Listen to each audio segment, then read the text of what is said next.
आपण नागपूरमध्ये आंतरराष्ट्रीय कृषी सुविधा केंद्र असेल, नागपूर, काटोल, कळमेश्वर, मोर्शी, बुलढाणा अशा 5 ठिकाणी आधुनिक संत्रा प्रक्रिया केंद्र आपण सुरू करतो।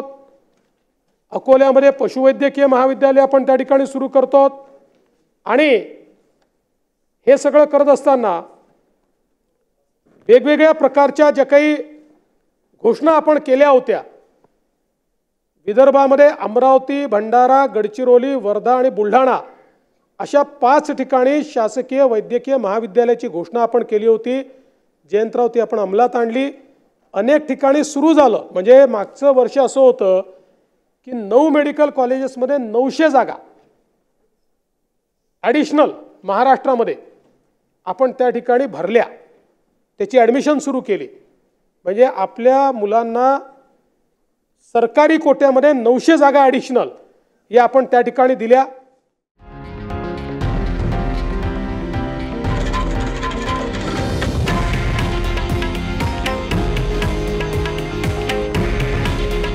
हे आहे देशातील नंबर 1 न्यूज नेटवर्क आणि आपण पाहत आहात TV9 मराठी।